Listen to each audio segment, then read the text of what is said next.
Bonjour, donc là, deuxième petit tuto astro, donc là, plus spécifique astrophoto, donc ça va être assez technique. C'est pas réservé aux débutants. J'ai fait un petit tuto juste avant pour du visuel, donc pour regarder avec un télescope ou autre. Là, astrophoto, ça devient déjà un petit peu plus technique. Il faut avoir manipulé un petit peu avec son matériel, bien connaître son matériel. Il faut un petit peu plus de matériel. Je vais vous montrer là pour de l'astrophoto débutant, parce que ça c'est du matériel débutant. Sur mon site Astronofab, vous verrez que pour faire de la belle photo, il faut du matériel professionnel. Donc moi j'ai commencé par du petit matériel. J'ai fait photo de la lune, du soleil. Après j'ai fait de la photo longue pause avec appareil photo donc sur trépied. Photo longue pause là de 30 secondes. Les Canon EOS et autres montent à 1 minute. Donc je vais expliquer un peu le matériel de base et après le principe de base. Donc, matériel de base pour de l'astrophoto, déjà il faut un télescope équatorial, donc soit un vrai tube sur une vraie monture équatoriale comme j'ai pu avoir pendant quelques années un C11, donc Célestron 11 pouces, 300 mm. Savoir que en visuel, en dessous de 300 mm, ça sera du noir et blanc. Vous ne verrez jamais les objets comme ils sont sur les photos. Ça, c'est de l'astrophoto, donc c'est quasiment tout le temps même des fausses couleurs. Les couleurs qu'on voit sur les photos, c'est de l'hydrogène, de l'oxygène, de l'azote, du carbone, c'est souvent des gaz qui sont codés pour pouvoir voir les gaz et les objets, mais qui ne sont pas, c'est pas réaliste. C'est-à-dire qu'une astrophoto, c'est des fausses couleurs et c'est pas l'objet tel qu'on le voit réellement. Même avec un 300 mm, vous commencez à distinguer la lumière. Bon, 400 mm au-dessus, c'est largement mieux. 300 mm, vous commencez à voir certaines couleurs, mais ça va rester assez simpliste dans le sens où vous n'allez pas voir les couleurs des gaz. L'hydrogène il n'est pas rouge, l'oxygène il n'est pas bleu, l'azote il n'est pas vert. Ça sera un petit nuage. Comme si vous voyez un petit nuage dans le ciel. Bon là, ça fera un petit nuage blanchâtre, un peu flou sur un fond noir. Une galaxie, une nébuleuse, vous la verrez comme ça, avec un petit peu de couleur, mais jamais vous ne le verrez comme sur les photos qu'on peut avoir des objets comme ça.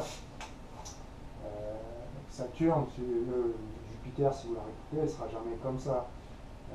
Les autres galaxies non plus, vous verrez en noir et blanc, et encore que les galaxies sont en vraie couleur, quasiment très peu en fausse couleur. Si vous regardez la galaxie d'Andromède, vous la verrez bien. Le soleil, on ne le voit pas orange, vert ou bleu en H alpha, en hydrogène ou autre. Bon, vous voyez, ça, souvent c'est les fausses couleurs. Bon, la lune, non, ça c'est la lune, c'est bon, c'est autre. Mais voilà, petite explication, grosse différence entre les astrophotos et ce qu'on peut voir en visuel dans le ciel. Je reviens donc sur le matériel. Moi, je me suis fabriqué une petite planche équatoriale, comme ça. Donc, il y a les plans, il y a tout, les explications, tout ça sur mon site. J'ai fait, je crois que c'était vers 2010, peut-être, je ne sais plus exactement. Donc, fabrication maison, hein, c'est du bricolage. Je vous montre vite fait le principe. Là, le télescope, pour du visuel, on le met directement sur le trépied en réglage altazimutal. Là, pour de l'astrophoto, moi, ce que je faisais, c'était en fait que je rajoute une planche équatoriale sur mon trépied pour pouvoir mettre mon télescope en mode équatorial. Donc, je remets ça en fait, parce que je n'avais pas besoin de le démonter. Ça fait un petit moment que je ne suis pas servi du matériel, donc voilà, ça vient comme ça. Et si je vais l'installer, je pourrais faire tomber le matériel. Tac. Non, pas de petit problème.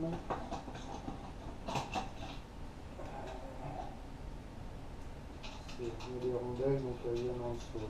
Voilà. Voilà, je vais essayer de bien installer. Je montre en live parce que, comme je disais dans mon premier tuto, on voit souvent des tutos où le gars il fait des montages et on ne voit pas exactement tout comment il a fait. Moi ça dure peut-être 10 minutes, un quart d'heure le tuto, mais au moins vous avez tout et vous voyez tout, vous comprenez tout. Astrophoto, donc équatorial, soit du gros matériel si vous avez, tant mieux c'est cool, si vous n'avez pas, j'ai envie de dire, c'est un peu tant pis. Et voilà, vous faites comme moi. À l'époque, j'avais pas vraiment de moyens quand j'ai commencé. Je voulais m'acheter un petit C8 ou un petit 200-250 mm sur un Q5. Il y en a pour 1500 € à peu près. Donc en plusieurs fois ou quoi, ça passe. Il y en a qui ont un budget de 500 €. Il y en a qui ont des budgets limités. Au club où j'étais, il y avait des montures à 10 000 €, des tubes à 5 000 €, des trucs effrayants, quoi, des télescopes qui sont hors de prix. Mais j'ai envie de dire, qui ne servent pas à grand chose à part faire des jolies photos et puis regarder un petit peu. Ce qu'il faut bien comprendre, c'est que il ne faut pas non plus se ruiner à 5 000 € de matériel pour faire deux photos dans l'année. Parce que déjà si vous habitez dans le sud de la France, bon, vous aurez un ciel plus souvent dégagé. Si vous habitez dans le nord, vous verrez que le télescope, vous allez le sortir deux fois dans l'année. Le soir, vous avez prévu et qu'il y a un joli ciel et qu'il y a un truc à voir. C'est rarement tous les week-ends qu'on sort le télescope. Donc, il ne faut pas se ruiner pour une photo ou deux dans l'année. Pour du visuel, si vous le sortez régulièrement, pour du visuel, prenez un Dobson. C'est des gros diamètres qui sont pas chers et qui sont vite mis en service. On peut regarder, on pose en 5 minutes, c'est bon, on regarde. Du gros matériel comme j'ai pu avoir sur des grosses montures qui pèsent du poids parce que rien que la monture c'est une valise grosse comme ça, le trépied fait 10-20 kg, le télescope fait 10 kg, il faut trimballer le matos, il faut mettre 1 heure pour monter et régler le matériel.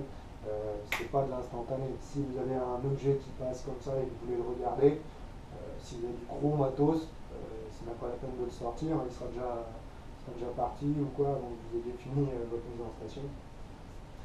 Donc, hop, la petite table équatoriale, j'y reviens. Donc, moi ce que j'ai fait, c'est que j'ai fait une petite planche qu'on fixe sur le trépied et une petite table équatoriale.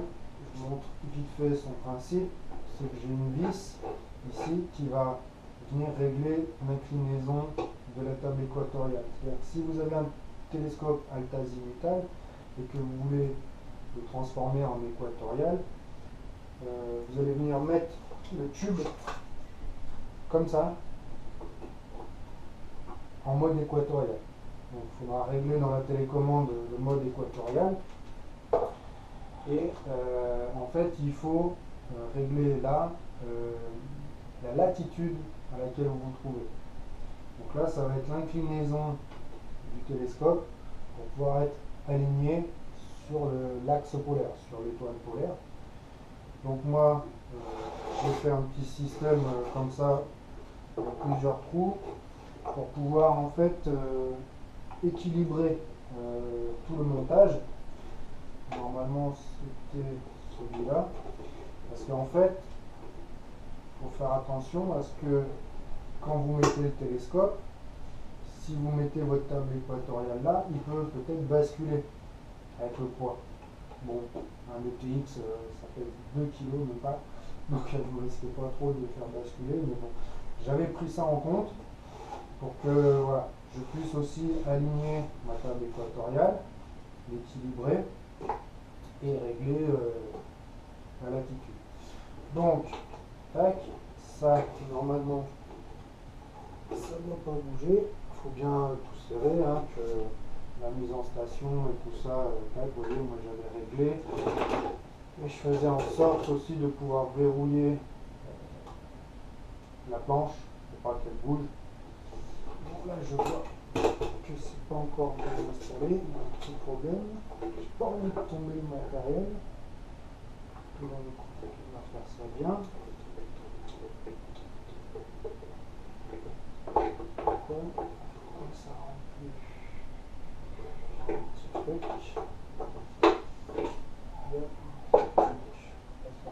Ça.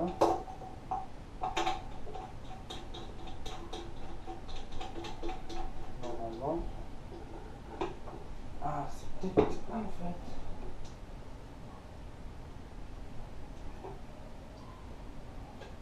Bon, c'est pas grave, de toute façon, on va pas faire de l'astrophoto aujourd'hui. Hein. C'était pour vous montrer le principe. Tac, ok. Boum. Voilà. Donc j'avais fait un petit viseur fait maison hein, avec une équerre, un petit tube de 20 mm je crois, où j'ai collé deux petits fils de fil à pêche hein, pour faire un petit croix. Ça permettait de faire grosso modo une mise en station. Donc là on va viser l'étoile polaire, comme sur une monture équatoriale où il y a un viseur dans la monture, dans le trépied, et on vient régler sa monture, régler et bon, le trépied il sera positionné comme normalement à l'horizontale, tout ça. Mais sur une monture équatoriale, donc il y a un viseur intégré dans la monture, on vise et on règle l'étoile polaire. On vise l'étoile polaire. Voilà. Donc ça c'était mon petit viseur polaire, comme on dit. Je règle après avec mon inclinaison et mon orientation. Voilà. Je faisais comme ça. Après, là, je vais vous mettre le tube. Pour vous expliquer, aujourd'hui ça ne sera pas mis sous tension parce que j'ai pas de batterie ni dans ma batterie 9 volts ni dans mon ordi. Donc là aujourd'hui c'est juste l'explication, principe de base et autres. Voilà. Donc théoriquement ça passe. Voilà. Tac. Donc comme pour une mise en station en mode équatorial, il faut que le trépied du nord soit bien en bas. J'avais fait une petite modif parce que j'avais compris ça après. Il ne faut pas mettre les deux trous de fixation du télescope à l'horizontale. En fait, là pour que le nord soit en bas, il faut décaler un petit peu les trous. Voilà. Je vais faire un deuxième trou plus bas. Voilà, deuxième trou plus bas qui permettait de bien mettre le télescope. Voilà. Ok. Donc là, je vous montre pourquoi. Parce qu'en fait, comme si vous faisiez une mise en station à azimutale, il faut que tout soit bien aligné. Donc le nord du télescope, là, il va être en bas. Théoriquement sur le pied nord. Donc là, la table équatoriale est à l'envers. Théoriquement, on va se retrouver comme ça. Voilà, donc le trépied au nord, la table ou la monture équatoriale alignée sur l'étoile polaire. Et après, on peut allumer le télescope et faire une mise en station. Donc mise en station, hein, j'ai expliqué tout ça dans le tuto d'avant. Et pour un démarrage en mode équatorial, il faut que le tube soit bien à la verticale de son socle, à la verticale en fait, et perpendiculaire, j'ai envie de dire, à la table équatoriale. On règle bien le nord, voilà, ce soit bien aussi le nord. Donc en mode équatorial avec un télescope azimutale, c'est un peu compliqué. Là, bon, c'est pour expliquer le principe. Donc moi j'ai mes câbles à lime qui va sur la batterie. J'ai mon câble de pilotage, il y a écrit auxiliaire. Câble de pilotage qui va en fait sur le PC. Alors le PC, soit vous avez un port série. Sur les PC, il y en a de moins en moins. Le mieux, c'est d'avoir un petit adaptateur comme ça, USB RS232. Donc RS232, hein, c'est port série, comme ça. Et USB. Donc là, tous les PC sont compatibles. J'en regarde USB. L'autre USB et bon là, je vais vous montrer le PC, ce sera plus simple. Si vous voulez faire de l'astrophoto, alors soit vous avez un capteur CCD qui est hors de prix, hein. Un capteur CCD c'est comme une grosse caméra ou un Canon EOS que vous mettez à la place de la lentille, là où on regarde. Moi j'ai modifié une webcam, donc ça c'est une Logitech je crois, ouais, SPC 900. Et la SPC 900 se prête bien à la manip. On rajoute un petit adaptateur comme ça, taille oculaire, qui permet de rentrer ça là-dedans. On rajoute le petit filtre infrarouge et on rajoute surtout une petite puce à l'intérieur. C'est, je crois que c'est 4 portes NAND. Il y a normalement toutes les infos sur mon site et la manip pour modifier ça. Donc moi je faisais ça à la webcam au début pour la lune. Moi pour un tube comme ça, une webcam modifiée suffit largement pour acquérir ne serait-ce que le principe de base, les compétences ou autres. Donc moi j'ai changé le câble USB, j'en ai un 3 mètres, je crois 2 ou 3 mètres. Et le câble en port parallèle, qui est obligatoire aussi, pour pouvoir venir modifier le temps de pause de la webcam. La webcam, je crois, d'origine, elle est je crois que c'était du 30 images par seconde à l'époque, c'est déjà pas mal, pour avoir de la fluidité.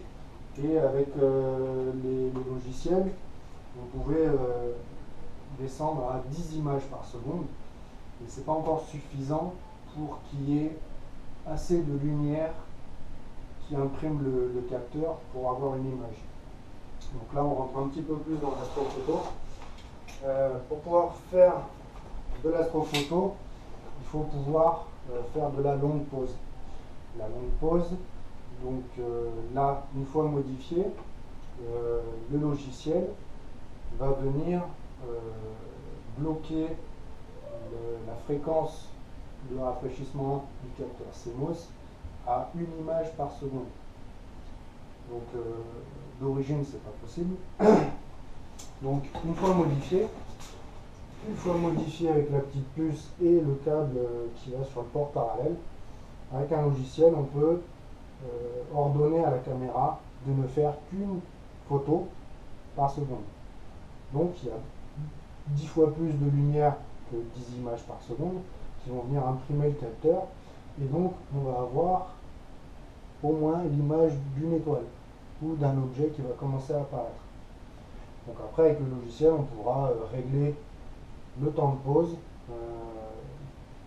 désiré pour avoir l'objet bien visible.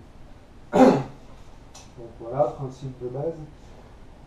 Euh, Qu'est-ce qu'on peut dire de plus? Donc là, en astrophoto, le mieux c'est de piloter le télescope avec le logiciel MID, il y a d'autres logiciels aussi, par le câble télécommande. Donc la télécommande, elle, ne sera plus active, vous pouvez la ranger, hein. Tout se fera à partir du PC. Donc sur le PC, on aura la carte du ciel pour pouvoir piloter le télescope. On clique sur l'objet, il va dessus. Et on aura aussi toute la partie capture pour pouvoir acquérir les images. Donc soit image par image, pour faire de l'astrophoto sur des petits objets. Si vous faites de la Lune ou du Soleil, le mieux c'est direct de filmer. La Lune étant très brillante et le Soleil encore plus, pas besoin de descendre à une image par seconde. Même 10, 15, 20, 30 images, je crois que c'était 20 images par seconde moi, que je réglais. Et après on peut régler luminosité, contraste, on a pas mal d'options comme sur toutes les caméras quoi, hein, pour venir avoir une image sympa. On peut même faire du visuel comme ça, c'est-à-dire que pas obligé de le mettre en mode équatorial, mais en altazimutal pour faire du visuel. Moi je l'ai eu fait, je mettais la webcam, je le pilotais par PC. Donc là on ne parle pas encore d'autoguidage, hein. L'autoguidage c'est encore un cran au-dessus, j'expliquerai peut-être plus tard. Là pour avoir ne serait-ce que le suivi et le visu sur l'écran, ça permet à plusieurs personnes de voir l'objet en même temps donc, et sur un écran. On peut même tricher un peu, c'est-à-dire que si l'objet est très peu lumineux, si c'est une petite galaxie, une petite nébuleuse, à l'œil dans un oculaire, on verra peut-être pas grand-chose ou un tout petit nuage. La webcam, elle, va pouvoir amplifier l'image en réglant le temps de pause. Si on met un temps de pause assez long, une image par seconde, on aura un objet visible sur l'écran qui ne sera pas visible à l'œil nu. Donc la caméra va pouvoir déjà donner le visu d'un objet comme ça, et en plus on peut avoir quelques réglages luminosité, contraste et autres, temps de pause, et comme ça on a un objet qui est visible sur un écran. Ça déjà c'est pas mal. C'est déjà un petit cran au-dessus du visuel, c'est entre le visuel et l'astrophoto, j'ai envie de dire. Et voilà, c'est du visuel sur PC, donc c'est vraiment pas mal. Pour l'astrophoto, une fois que on a fait l'acquisition des images, donc on se retrouve avec, je sais pas, 50, 100, 200 photos. Pareil avec un appareil photo, hein. Un appareil photo, moi j'ai fait ce qu'on appelle du ciel grand champ. Donc le grand champ, c'est pas avec les télescopes, c'est avec les appareils photo seuls, j'ai envie de dire, comme ça, avec un grand angle pour pouvoir faire une grosse partie du ciel. Les photos où vous voyez la Voie lactée comme ça et le paysage, ça c'est de la photo grand champ et on voit les constellations. Le fond d'écran de mon site, c'est la galaxie d'Orion, pardon, la constellation d'Orion avec la nébuleuse d'Orion qui est visible. En fait, j'ai fait, je crois, à peu près 200 photos de 30 secondes que j'ai stacké. Donc stacker, c'est additionner les photos. Donc ça, c'est le principe de base de l'astrophoto. C'est qu'une fois qu'on a réussi à faire sa vidéo ou ses dizaines ou centaines de photos, il faut après les traiter. Donc pour faire des jolies astrophotos, il y a plusieurs petits logiciels. Certains travaillent avec des AVI, donc un petit film. Pour faire la Lune ou le Soleil, il y a des petits softs qui travaillent très vite avec un AVI. Un AVI, donc un film, ça peut être un film avec 5, 10, 15, 20 images par seconde. Ça gêne pas du tout, hein, c'est un peu le principe de base qu'il faut comprendre. Et le logiciel, lui, va prendre chaque image Et en fait, les images, elles sont additionnées pour pouvoir améliorer la netteté ou le niveau de détail. Il y a aussi ce qu'on appelle améliorer le niveau signal sur bruit. C'est-à-dire que plus vous allez additionner de photos, plus l'objet va être net et plus le fond du ciel ou ce qu'il y a autour en fait sera plus propre. Il y aura moins de bruit. Sur une seule photo, on arrive à voir quelques étoiles, mais il y a beaucoup de bruit, un peu comme du parasite. Et en fait, pour diminuer tout ce bruit, pour avoir un ciel bien noir et des étoiles bien brillantes, il faut additionner comme ça toutes les photos. Et à la fin, donc le logiciel, l'ordi, va recentrer, va aligner toutes les étoiles, toutes les photos par rapport aux étoiles justement. Iris fait ça très très bien. C'est un logiciel astrophoto professionnel, j'ai envie de dire, quasiment, qui est assez complexe à prendre en main. Moi, j'ai mis 6 mois pour apprendre à me servir d'Iris, parce que très compliqué à comprendre. Déjà, il faut faire des photos en mode RAW, pas JPEG. La JPEG, ça n'existe pas en astrophoto, c'est soit du RAW. Moi, la caméra, elle est en RAW. L'appareil photo, il faut qu'il soit en RAW. Et les capteurs CCD haut de gamme, tout ça sont en mode RAW. RAW, donc c'est R-A-W. Les logiciels qui travaillent en RAW transforment les photos en RGB. Donc une photo RAW, il va faire 3 images, une rouge, une verte, une bleue, qu'il va garder comme ça pour les traiter plus tard. Donc chaque photo, s'il y en a 100 ou 200, il faut du mode RAW, le logiciel fait ça tout seul, il les transforme en RGB, il les aligne, il les additionne toutes, et à la fin il donne une photo BMP, je crois, mais qui est énorme. C'est un peu le résultat du total de toutes les photos que vous avez pu lui donner. Et à ce moment-là, vous pouvez commencer à traiter votre photo finale, j'ai envie de dire, avec Iris va vous donner la photo finale BMP. Moi, j'utilisais Photoshop ou ACDC pour comment dire, pour recadrer propre la photo, faire un dernier petit traitement contraste, couleur ou quoi, pour faire une jolie photo. Et puis voilà. J'ai expliqué un petit peu tout ça de toute façon sur mon site.